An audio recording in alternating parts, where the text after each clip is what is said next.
ედუარდ შევარდნაძის ხელისუფლება ქვეყნის სათავეში მოვიდა 92 წლის იანვარში, მარტში უფრო. ედუარდ შევარდნაძე მარტში ჩამოვიდა. და 2003 წლის ნოემბრის ჩათვლით იყო ხელისუფლებაში. უამრავი რამ დააშავა ედუარდ შევარდნაძე. მიხეილ სააკაშვილის ხელისუფლება ქვეყნის სათავეში მოექცა 2003 წლის ნოემბრიდან 2004 წლის დასაწყისიდან. 2013 წლამდე იყო პრეზიდენტი სააკაშვილი ამ თანამდებობაზე.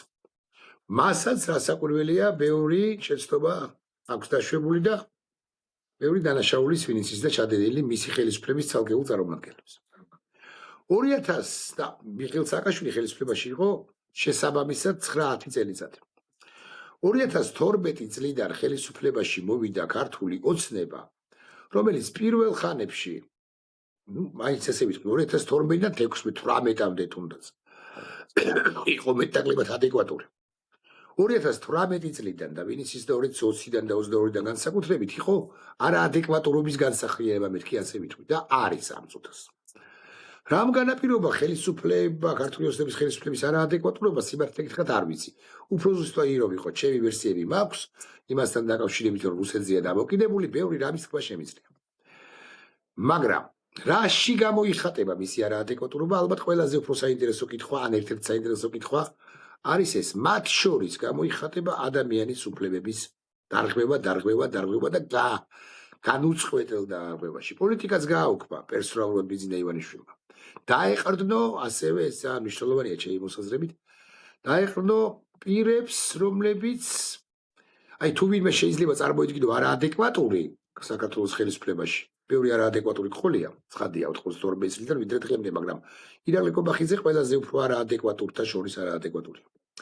ქართული ოცნება როგორ ფორმირდებოდა, როგორ ყალიბდებოდა, ეს ვის და მე კარგად მახსოვს, ხოლო ვის თხოვა პირველად შეხვედრა ბიძინა ივანიშვილმა 2012 წელს, ვისაც თხოვა ის ჩემი სტუმარია.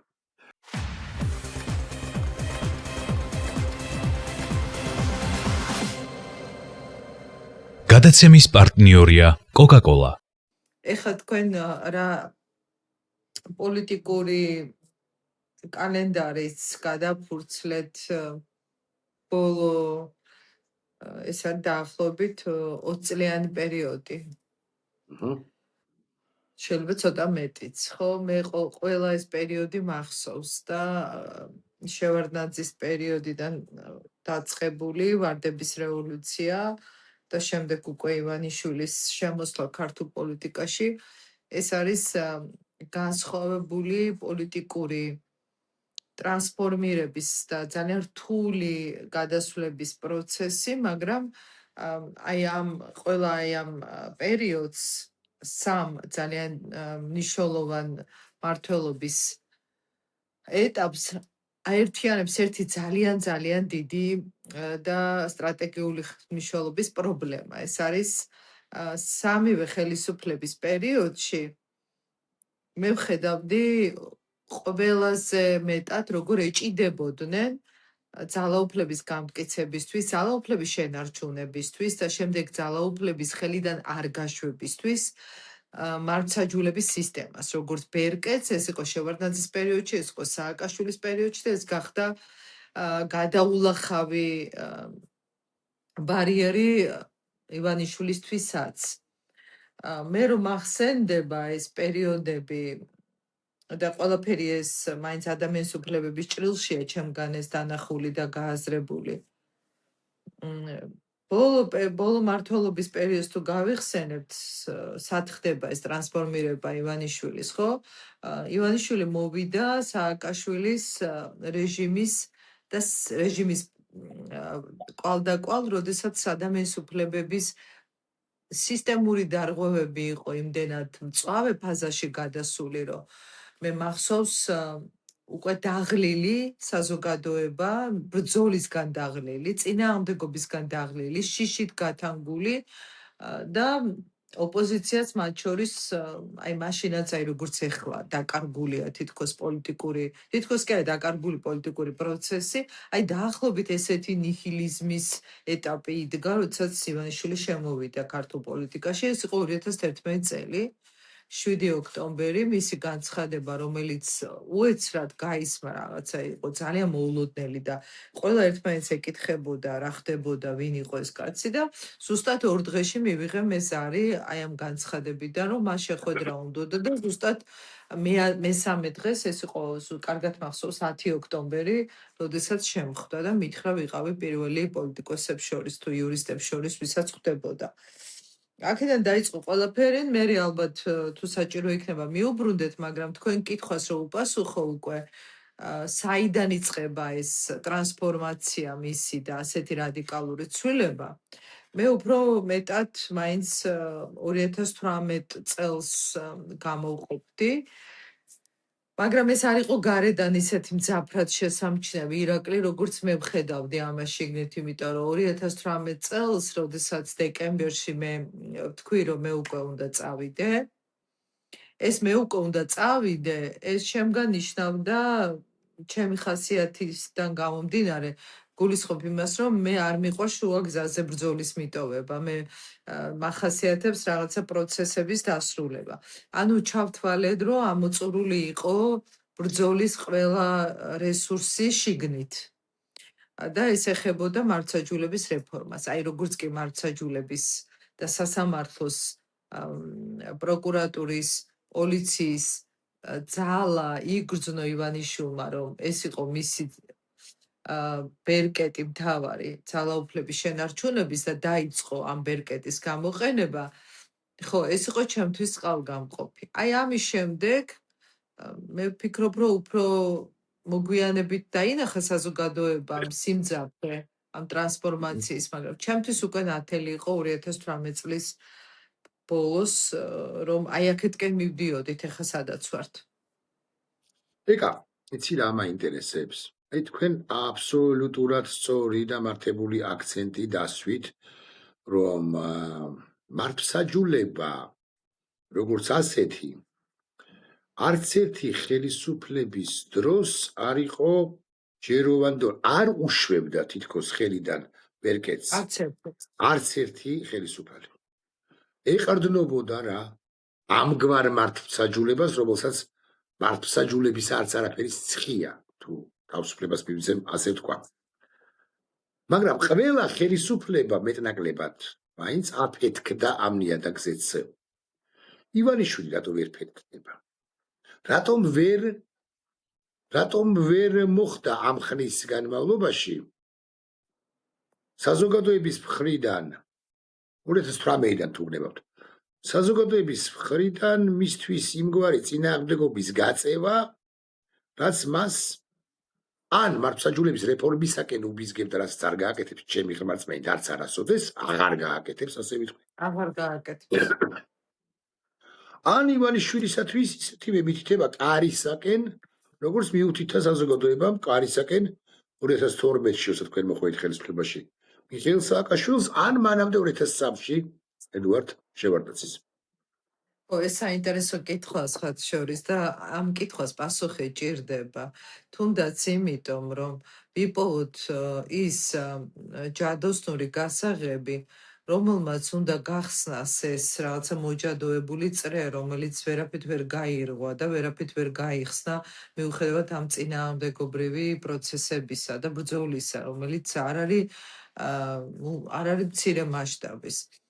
განსხვავებული არის ალბათ დრო და კონტექსტი. ხა შევარდნაძის პერიოდში ადამიანის უფლებების კუთხით მე უკვე ადვოკატი მუშაობდი, ადვოკატი ვიყავი და მახსოვს თარგამაძის პერიოდი შინაგან საქმეთა სამინისტრო ირაკლი.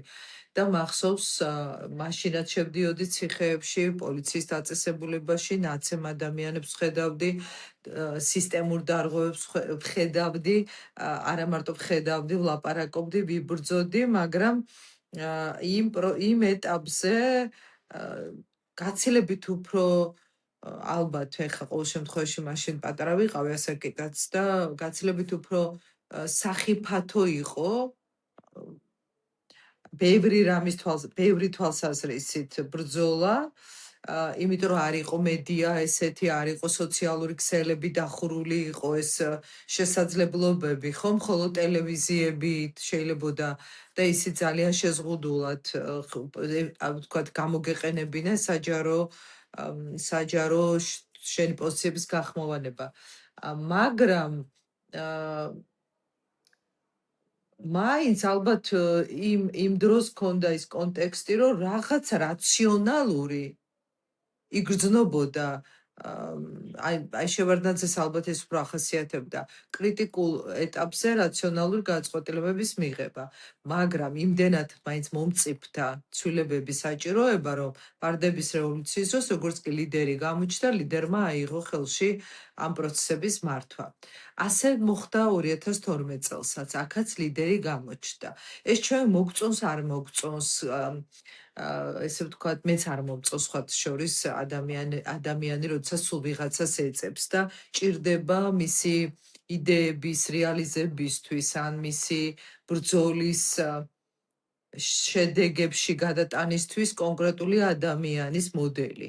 მეც არ მომწონს, მაგრამ ფაქტია, რომ ორივე ცვლილებას ახასიათებდა გამოხატული ლიდერი პროცესების დროს, რომელმაც აიღო თავის თავზე დიდი ტვირთი. ასე იყო სააკაშვილის დროს, ვარდების რევოლუციის პროცესში და ეს იყო ივანიშვილის პერიოდში. მე აბსოლუტურად გეთახმები, რა საკვირველია, თუმცა ეხლა გზადაგზე როცა თქვენ საუბრობდით, მინდოდა მეკითხა და არ გითხავთ, აი ჩვენ შევდარჩეს სალომე ზურაბიშვილი რატომ არ არის ლიდერი მეთქი, მაგრამ არ გეკითხებით ამას.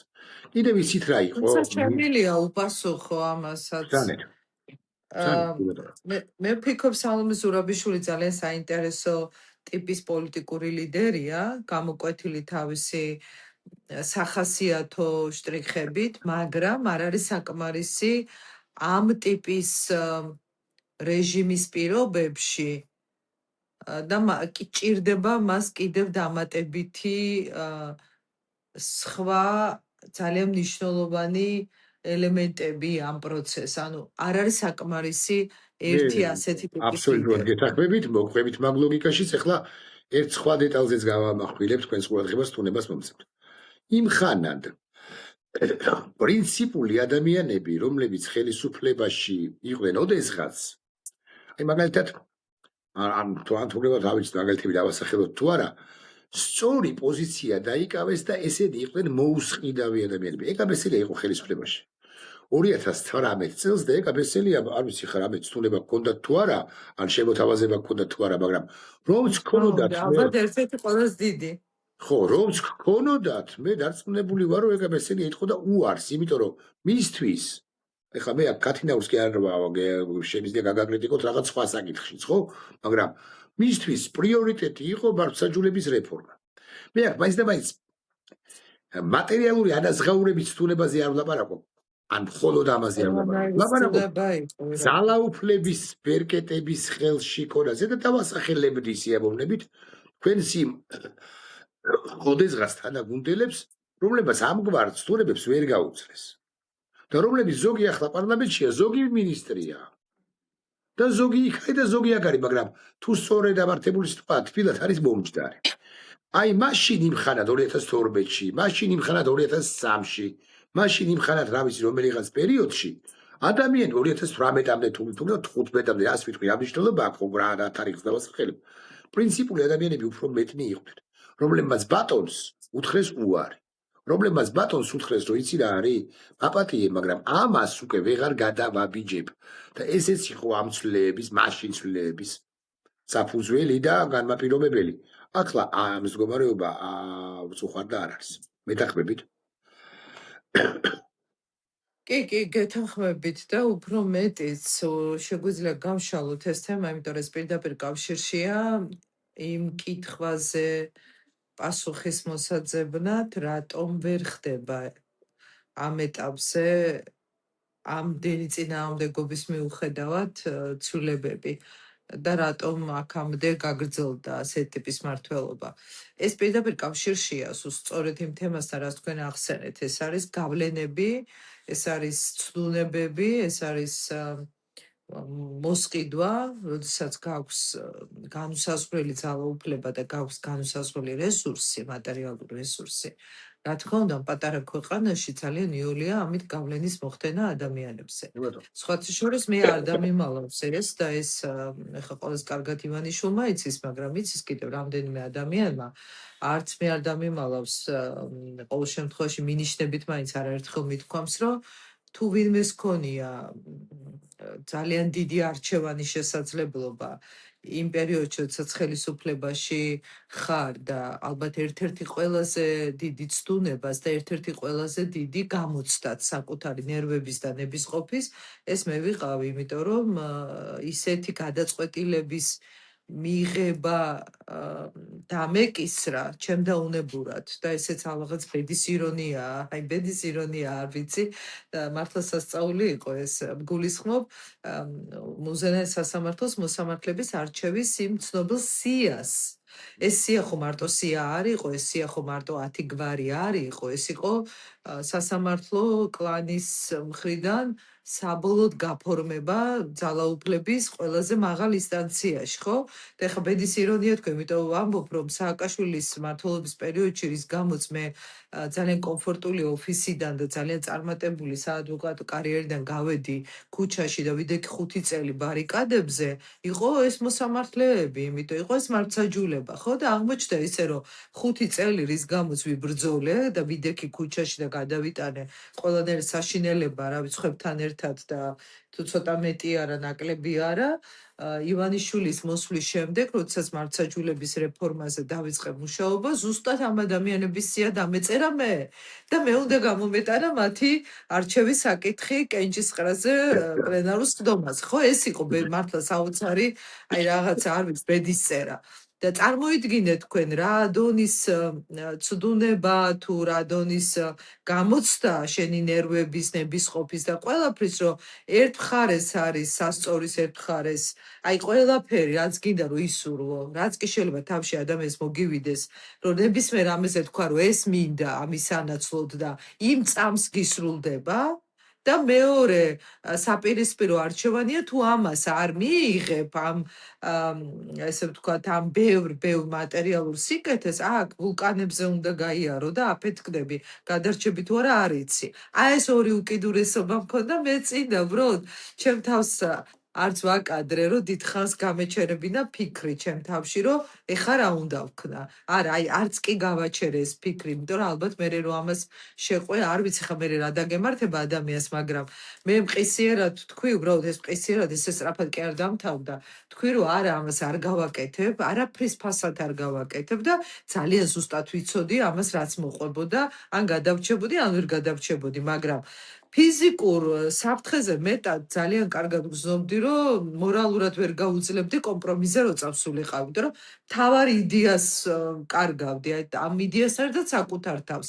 ამით იმის თქმა მინდა ჩემო ირაკლი, რომ როდესაც აი ამ ფილტრს გადიხარ და ამდენად დიდ გამოცდას უძლებ, მე უყურებდი გვერდით რა ემართებოდათ ადამიანებს. ეს არ იყო მარტივი პროცესი. ეს მრავალსერიანი ამბავია, რომლის ფონზეც ჩემ თვალწინ ხედავდი, როგორ ყიდულობდა ივანიშვილი ადამიანებს, როგორ ანეიტრალებდა, როგორ აჩერებდა, როგორ მეუბნებოდა, რომ ეხა მარტო დაგტოვებ ამ ბრძოლაში და ვერაფერს ვეღარ გააკეთებ, ეკა, იმიტომ რომ ან ეს უნდა გააკეთო, ან მე აი ეს მოხდება.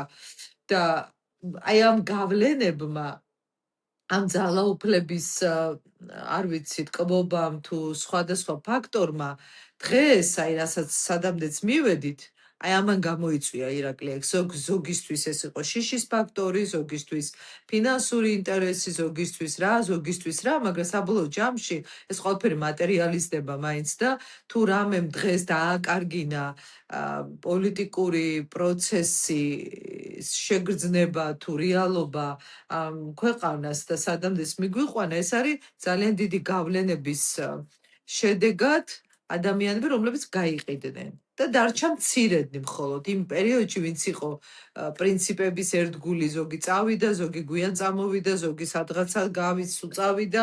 მოკლედ, ეკა, მოხდა მაგრამ მე ის არ რაც მიცის, აი, მოხდა.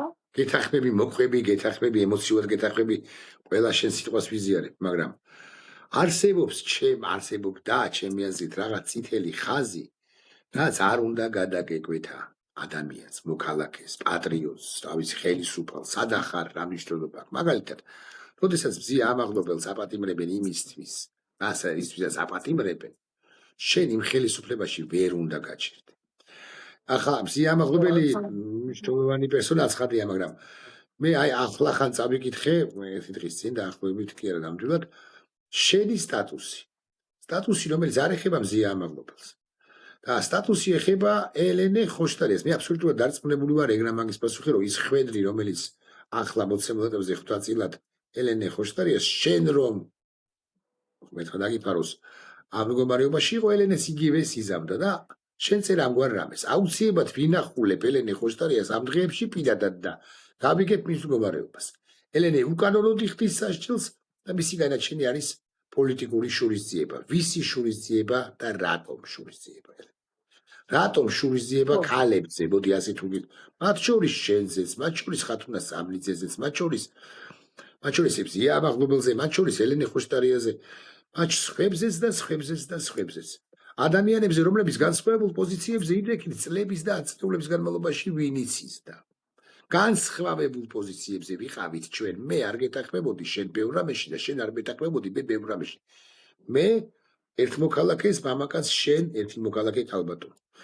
მაგრამ აი ახლა აღმოჩნდა, რომ არსებობს რაღაცა გამაერთიანებელი, რომელშიც რაღაცა საერთო ქვაბი, რომელშიც ჩვენ ვიხარშებით. ეხლა ამ შემთხვევაში ქვაბზე არ გავამახვილოთ ყველგება და აი რატომ არის პოლიტიკური შურისძიება თქვენზე ყველაზე ერთად უშუალოდ ივანიშვილის. აი მზიას ისტორია, ელენეს ისტორია. რას გვეუბნება, ხო? გვეუბნება, რამდენად სასტიკია რეჟიმი. რამდენად გამოფიტულია, რამდენად აქვს დაკარგული ემპათია, შეგრძნებები, იმიტომ რომ მართლა წითელი ხაზების გადაკვეთა ეხლა რაც ხდება. ეს საქმეები არის აი მის მაჩვენებელი, რომ სისტემა არა მარტო მკაცრია და უსამართლოა და შურისმაძიებელია, არამედ აი იმ ზღვარს ქვემოთ არის უკვე დასული, რომელიც გაჩვენებს უკიდურეს სიმდაბლეს, რომელიც იქით არაფერი არ არის. იმიტომ რომ არ აქვს შეგრძნება, რომ ქალია, არ აქვს შეგრძნება, რომ აბადარი და ანგარიში უნდა გაუწია, არ აქვს შეგრძნება, რომ მართლა მთელი სამყარო, ცივილიზებული სამყარო გელაპარაკება, რომ მზია უნდა გაათავისუფლო. ეხლა ელენეს მზია გაუტეხელობის სიმბოლოა, ელენეც ასეთი ტიპის პოლიტიკოსია. ამიტომ არის მათ მიმართ სისტემა კიდევ უფრო მეტად სასტიკი. აი რატო არის შურისმაძიებელი? იმიტომ რომ მოუბრუნდეს, ემანდრო მოხდეს და ფატალურად აი ნახე რა, არ ფიქრობს ესე რაციონალურად, ეს კითხვა არის რაციონალური. მაგრამ ქმედებები, რაც ახასიათებს დღეს ქართულ ოცნებას, ეს არ არის რაციონალური. ირაციონალურია. რატომ? იმიტომ რომ სისტემა, რომელიც ეტაპობრივად ყველაფერს თავის ფაზა აქვს, აი როგორც ადამიანის დაბადებას აქვს თავისი ეტაპები და გაიაროს ეს 9 თვე, სისტემაც, რომელიც მათ შორის ყალიბდება ავტორიტარულად, გადის გარკვეულ ფაზებს. ეს ფაზები რამდენიმე გაიარა, როდესაც იყო აი ცალკეული დარღვევები, შემდეგ სისტემური დარღვევები, შემდეგ უფრო მძიმე კანონები საშინელი და უკვე დაიწყო აი თავდაპირველად არ ხდებოდა ხო ქალების ესე დაპატიმრება. ეს ახლა ბოლო ეტაპია. იქამდე სხვა მეთოდებით ხდებოდა ქალების წინააღმდეგ ბრძოლა, მაგალითად რაც ჩემთან დაკავშირებით გააკეთეს, რაც სხვა შემთხვევებში გააკეთეს, ხო? უკვე ამ მეთოდებმა რომ ვერ მიაღწია თავის მიზანს. ეხლა ფიზიკური დაპატიმრებები დაიწყო იმ ქალების, რომელზეც გავლენას ვერ ახდენს სისტემა და ვიზეც ვერ ახდენს გავლენას. მის მიმართ არის კიდევ უფრო მეტად სასტიკი, იმიტომ რომ ეს მაგალითები ჭირდება სხვების მოსათოკად. ასე ფიქრობს, ირაციონალურად ფიქრობს. რო ფიქრობდეს იმაზე, რომ ეს შედეგების თვალსაზრისით მასაც ანგრევს, აზიანებს, მაშინ ასე ხო არ მოიქცეოდა, მაგრამ რაციონალური აზროვნების არეალი დავიწროებული აქვს. ეხლა ეს აჩვენებს რას, აი იმ ტიპის ფაზას, როდესაც სისტემა იმ მასშტაბით გამოიფიტა, რომ უკვე უნდა დაიმსხვრეს. ჩამოიშალოს. აი იმიტომ აი ეგეთი აი შეგრძნება ხო გაქვს ირაკლი, რომ აი ამას როგორ აკეთებენ, ხო აი ლოგიკას ხო ვერ პოულობ, ხო ქონია ეგეთი მომენტები, როდესაც ვერ ხსნი, რატო იქცევიან ასე. მე ვხსნი ამას იმით, რომ აი როდესაც რაღაცა ხუხულას აწყობ, რომელიც ვერტიკალურ ხაზზე აწყობილი, ანუ ერთი ხელი აქვს თავში, ხო, იმაზეა აწყობილი მთელი სისტემა. გეშინია ერთი რგოლის რო გამოაკლდეს ამას, ჩამოინგრევა, იმიტომ რომ ვერტიკალურად არის, ეს ჰორიზონტალურ მართვის სისტემა ხო არ არის. ეს ხო არავინ არ არის სხვა გარდა ივანიშვილისა, ვისაც აქვს ასეთი ტიპის გავლენა. აი ეს შიში, რომ ეხა თუ უკან დავიხიე მზია თუ გავათავისუფლე ელენეს ჯანმრთელობის გამო თუ მისი პატიმრობა შევცვალე, ეს ნიშნავს რაღაცა, ესე იგი სისუსტე შემამჩნიეს და მყარად რო არა ხარ გეშინია უკან მაგრამ ეკა დახეს. მეორე მხრივ უყურე რას გავაკეთებ აი ამდენ კარგად ისმის არ ვიცი აი ესე შეუძლია ბიზნე ივანიშვილს სწრაფად შეცვლა ყველაფრის და ნახე როგორ აღარ შეუძლია. შეუძლია როდესაც ან იმ შემთხვევაში თუ მთელ პასუხისმგებლობას გადააკისრებს დე იურედ წოდებულ ხელისუფლებას კობახიძეს პაპუაშვილს ხვებს და ხვებს ვინც ის და იქნება პილატესავით გამოძრეს არ გამოუვა ეგ. აღარ გამოუვა, ეს მცდელობები ქონდა და შეიძლება ფიქრობს კიდევაც, რომ ეს არის ერთ-ერთი რეზერვი მომავალში მისი ლავირების თუ მოქმედების, მაგრამ მე მგონია, რომ ეს ფაზა უკვე გაიარა.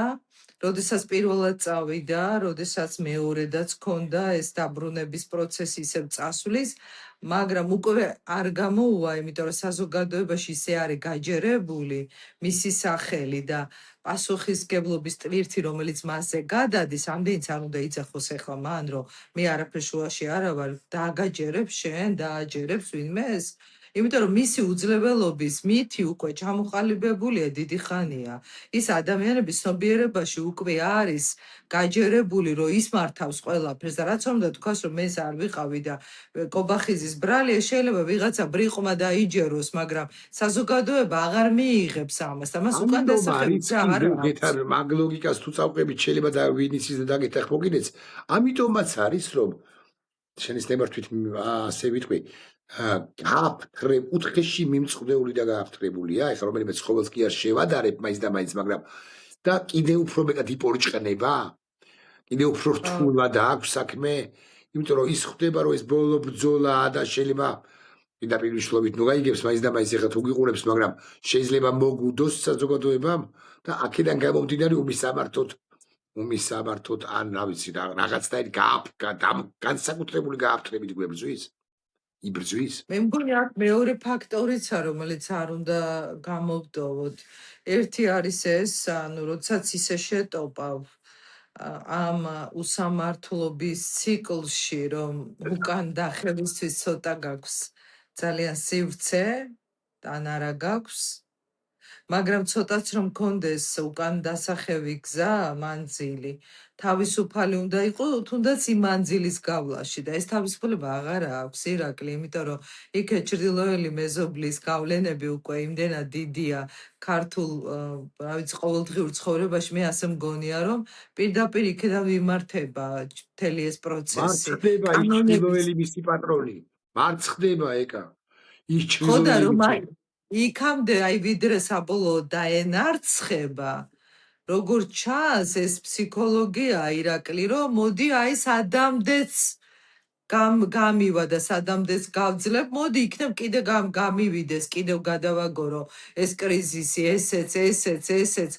აი იქნებ აი ამ ლოგიკით მიდის და მე მგონია რომ ამ ლოგიკით მიდის იმიტომ რომ ჯერჯერობით უკან დახევის რესურს მე ვერ ვხედავ რომ კონდეს არ აქვს ეს თავისუფლება მას აღარ აქვს ეს თავისუფლება და ამ ინერციით მიდის და უშვებს უფრო და უფრო მეტ შეცდომას დასავლეთი ეკა ამასობაში დასავლეთი ვერ არის კი ისეთი ვერ იქნება კი ისეთი მედითი რომ მის ამ თავაშვებულობას რაღაცა აღვირი გამოსდოს გარკვეული პერიოდის განმავლობაში და შემდეგ ხო აი ყურე მოსკოვის მეკარე ხალხო აი ამიხსენით მოსკოვის მეკარე მოსკოვის ეს ხო არ არის ვენის მექანიზმი. ევროკავშირი იღებს რეზოლუციაზე ყველაფერთან დაკავშირებით. აი მის ჭიათურის მარგანუმის საკითხსაც კი შეეხო და იმ რაღაც ირაკლი ღარიბაშვილზეც კი ილაპარაკა იმ ბოლო რეზოლუციაში. ანგარიში უფრო ზუსტი რომ იყო ევროკავშირმა. სისტემურ დანაშაულებზე ლაპარაკობს უკლებლივ ყველა. ხო და აი ეს არ იქნებ ვერ მოახდენს კი დასავლეთი მისთვის აღვირის გამოდებას, შეცვლას. ამერიკა ეუბნება რომ მას ეუბნება ცხადია რომ შენ რომ საქციელი უნდა შეცვალო. წინააღმდეგ შემთხვევაშიო და ასე შემდეგ. აი ამაზე ვფიქრობ, ყველაფერი ნათქვამია უკვე. ყველა გაფრთხილება ყვითელი ბარათით უკვე ამოღებული და გაცემულია.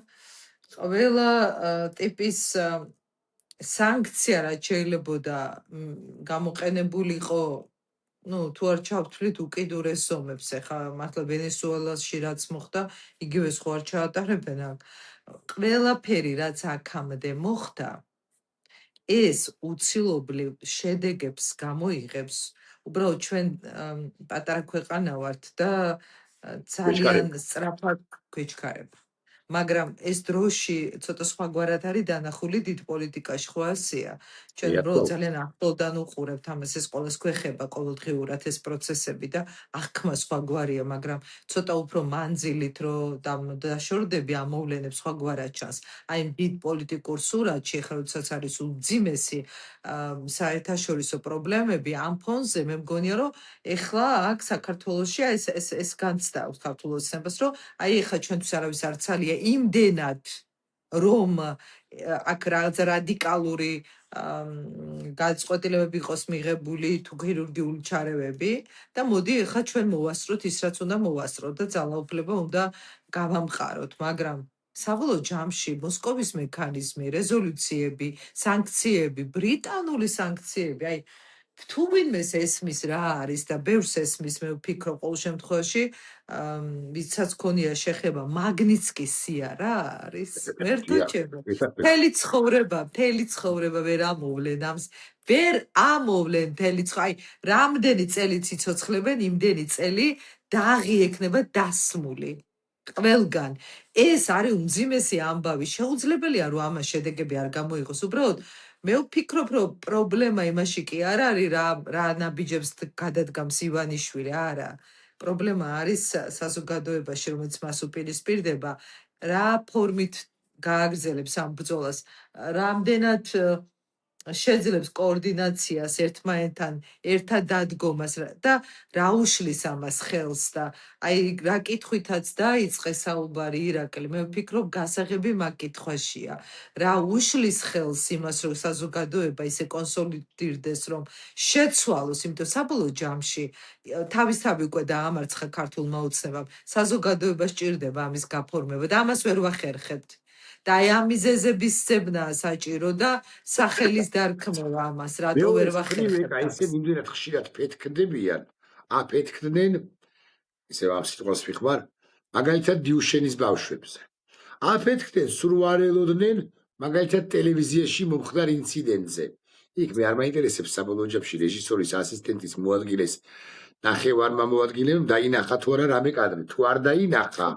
ხო, ის უფრო მაინტერესებს რატო არ დაინახა, ანუ დასტიშნავს არ დაინახო რაღაც ამბავი, ეგრე შეიძლება სისხლის სამართლის დანაშაული მოხდეს იმავე სტუდიის მეოთხე კუნძულში. ხო, კიდევ აი მაგალითად გორში აფეთქდნენ. როდესაც პოლიციელებმა იძალადეს ერთ თუ ორ მოქალაქეზე. აფეთქდნენ ნოდარ მელაძემ რომ გამოაქვეყნა თურმე ესმის რომ რაღაც 3 წლის წინანდელია, მაგრამ 3 წლის წინ ლეიბორისტული პარტია კი არ იყო, ან იმის რაღაც უფლის გზა საქართველოს ხელისუფლების სათავეში, ხო? იყო ქართული ოცნება. მესმის და ეს როგორ ჩანს უკვე კი არა, ეს სისტემური დანაშაულია და ეს მე აბსოლუტურად არ ვიცი გურჯაარის პირობითად, გურჯაარის პოლიციის განყოფილებაში რა ხდება, მაგრამ არა ვარ დარწმუნებული რომ მსგავსი რამ არ ხდება. აფეთქდნენ და შეითქმის არ იყოს ეს მე მგონი გროვდება კიდეც, ხო?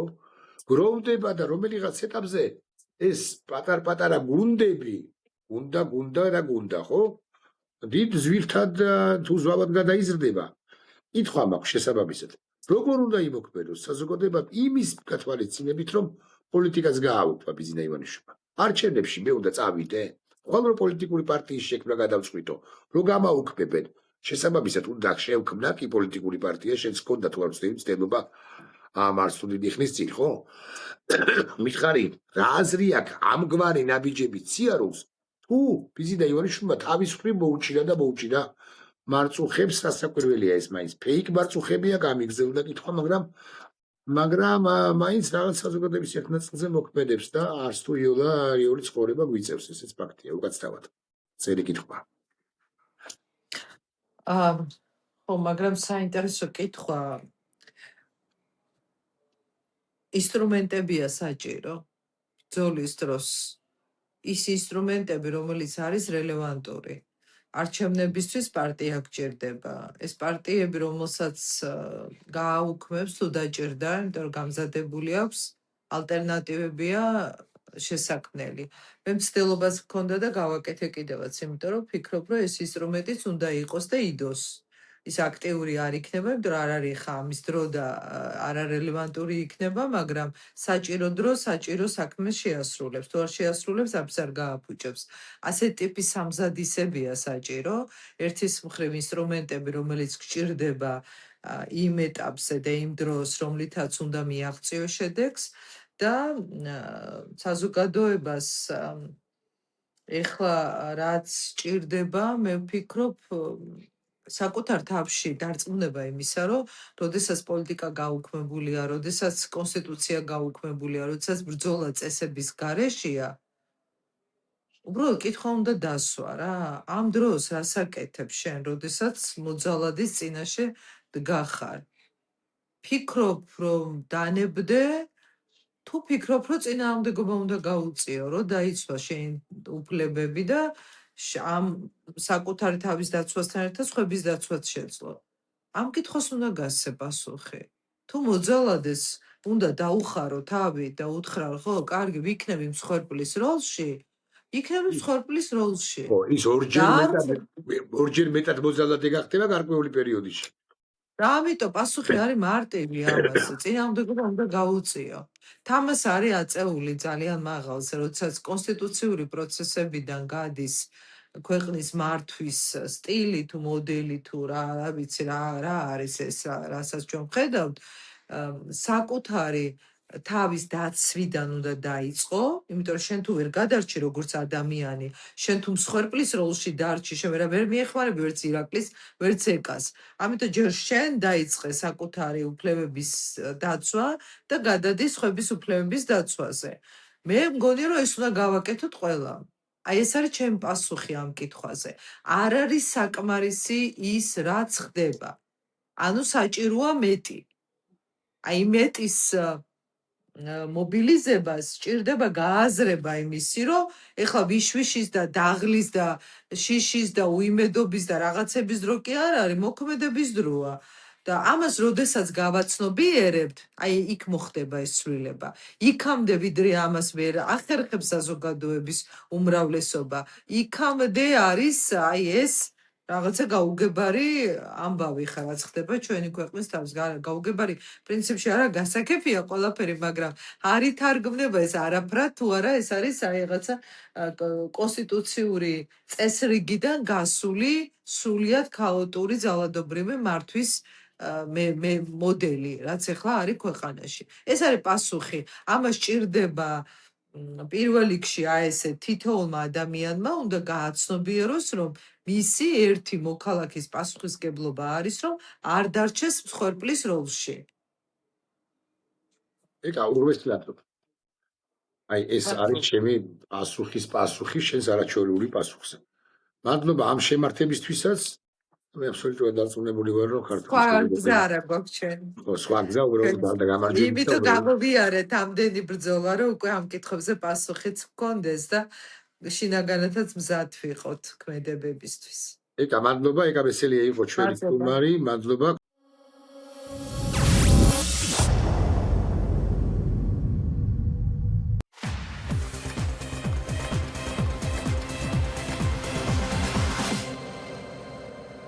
გადაცემის პარტნიორია Coca-Cola.